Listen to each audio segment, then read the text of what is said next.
Salam sejahtera dan selamat datang sekali lagi ke channel ini, Current Sphere MY. Baiklah sahabat-sahabat saya semua, pada video kali ini saya ingin buka dengan soalan ini. Adakah tragedi banjir besar yang di Sabah yang berlaku baru-baru ini benar-benar karena satu bencana alam atau sebenarnya bencana dari tangan manusia akibat kecoyan sistemik? Inilah persoalan yang perlu kita hadap karena apabila kita bercakap tentang 14 nyawa yang sudah pun melayang, ratusan keluarga yang hilang tempat tinggal dan tanah runtuh yang meragut generasi dalam sekelip mata, kita tidak boleh lagi menutup mata dengan alasan ini semua kerja alam. Persoalan yang lebih menyakitkan ialah kalau semua ini boleh dijangka dan boleh dielakkan, siapakah yang patut dipertanggungjawabkan?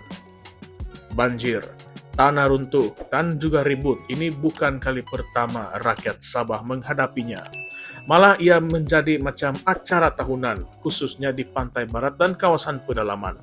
Setiap kali hujan turun berjam-jam lamanya, penduduk sudah mulai bersedia dengan perasaan yang panik. Ada yang cakap mereka lebih takut menunggu bantuan yang tidak kunjung tiba berbanding dengan banjir itu sendiri. Neil Stephen, seorang peniaga di Penampang, berkata dengan jelas, kita memang tidak boleh kawal cuaca tetapi kita boleh mengawal operasi menyelamat. Itu yang gagal, itu yang menyebabkan ketakutan berganda. Beliau cadangkan Sabah tubuhkan pasukan tindak balas bencana tetap yang lengkap dengan jentolak, pengendali yang terlatih, malah drone untuk bukan sekadar merakam gambar tetapi contohnya menghantar obat, makanan dan juga amaran kepada kampung yang terputus. Logik juga kan? Tetapi sampai hari ini cadangan seperti ini hanyalah tinggal cadangan sahaja. Penduduk lain, Daniel Joseph mengaku apabila hujan turun tanpa henti 6 hingga 7 jam mereka sudah rasa seperti terperangkap. Bayangkan, mahu tahu jalan banjir atau tidak, jambatan masih ada ataupun sudah runtuh. Bukan daripada kerajaan, bukan daripada agensi rasmi, tetapi dari Facebook dan WhatsApp group sahaja. Beliau berkata lagi, sepatutnya ada peta banjir berpusat seperti Waze ataupun Google Maps yang dikemas kini secara nyata. Tetapi yang berlaku sekarang jawatan kuasa bencana hanya keluarkan kenyataan yang umum. Soalnya, kenyataan itu bolehkah menyelamatkan nyawa apabila kita tersilap masuk jalan yang sudah ditenggelami banjir? Kita dengar pula luahan seorang pensyarah, Alot Henry. Beliau berkata setiap kali musim hujan, cerita yang sama akan berulang. Sekolah tutup, jalan tenggelam, keluarga terkandas. Tetapi kali ini dia betul-betul hancur hati sebab nyawa manusia melayang. Beliau mempersoalkan sampai bila kita mahu hidup dengan sikap sapu lumpur setiap tahun dan tunggu derma dari orang ramai. Bukankah sepatutnya kita ada sistem persediaan yang lebih kemas? Baiklah, mari kita masuk ke pendedahan yang lebih pedih. Aktiviti kuari tanpa kawalan. Bukit digondol tanpa belas kasihan.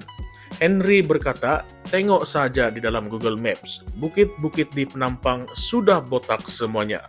Bukit yang digondol bermaksud air hujan meluncur deras tanpa halangan, membawa tanah, lumpur, batu, dan akhirnya merobohkan rumah-rumah di kaki bukit. Soalnya adakah pihak berkuasa buta ataupun pura-pura buta dengan apa yang berlaku?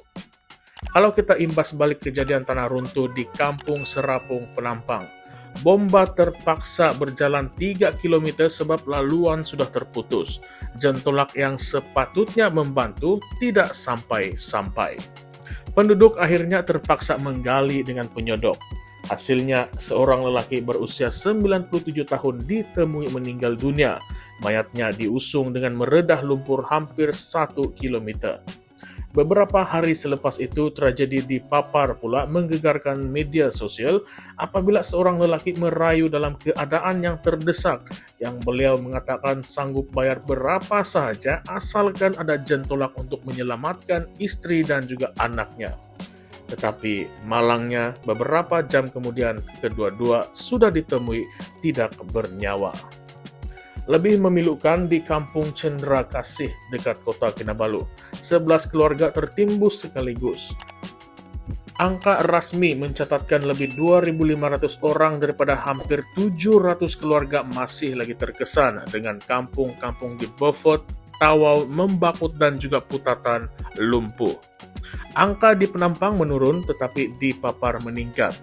Kalau Anda dengar ini, tidakkah Anda rasa kemarahan yang sama seperti orang Sabah rasa?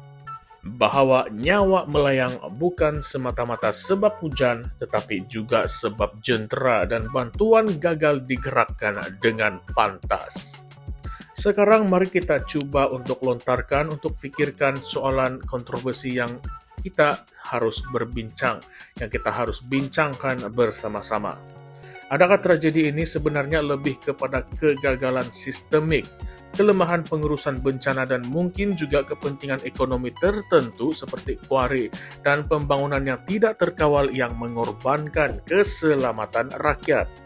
Coba kita pikir, kalau bukit-bukit itu tidak digondol, kalau sistem amaran banjir modern sudah pun diwujudkan, kalau pasukan khas bencana Sabah dengan drone, jentolak, mesinnya, dan pusat maklumat bersepadu sudah lama beroperasi. Kamu rasa adakah kita masih akan membaca berita yang 14 nyawa hilang dan keluarga yang terkubur bersama rumah mereka? Persoalan ini bukan sekadar menyalahkan satu pihak saja, tetapi ia membuka luka lama tentang bagaimana Sabah sering dienaktifkan dalam hal pembangunan infrastruktur dan kesiapsiagaan bencana. Kita pernah lihat laporan audit sebelum ini yang menegur kelewatan proyek tebatan banjir, kelemahan penyelenggaraan sistem saliran, dan sikap tunggu dan lihat daripada pihak berkuasa. Malah isu sama pernah dibangkitkan di Dewan Rakyat, tetapi seolah-olah hanya menjadi kertas ucapan tanpa tindakan yang serius. Inilah sebabnya kita perlu bertanya, siapa yang mendapat keuntungan daripada aktiviti kuari dan pembangunan yang rakus, dan siapa pula yang menanggung kerugian nyawa dan juga rumah yang musnah? Adakah wajar rakyat Sabah terus berdiam diri dan hidup dalam ketakutan setiap kali awan hitam bergerak? Jadi sebelum kita menutup perbincangan ini, saya mau tinggalkan satu lagi persoalan untuk kita sama-sama pikirkan. Kalau tragedi ini berulang lagi tahun depan, adakah kita masih mau salahkan hujan? Atau kita sudah berani mengaku bahwa sebenarnya kecuaian sistemik dan kerakusan manusia lah yang mencipta bencana ini? Itulah yang saya ingin kongsikan dalam konten kali ini. Kalau Anda rasa isu ini patut dibincangkan lebih luas, jangan lupa untuk tinggalkan komen Anda. Adakah Anda percaya bencana di Sabah ini semata-mata bencana alam ataupun sebenarnya bencana buatan manusia? Tekan like, share video ini supaya lebih ramai yang sedar, dan jangan juga lupa untuk subscribe ke channel ini Currents VMY untuk lebih banyak pendedahan kontroversi dan juga persoalan-persoalan seperti ini. Kita jumpa lagi di dalam konten yang akan datang, dan percayalah, soalan kontroversi seterusnya akan lebih panas lagi. Baiklah kawan-kawan, salam sejahtera semua, salam perjuangan dan salam reformasi. Sekian saja, terima kasih semua.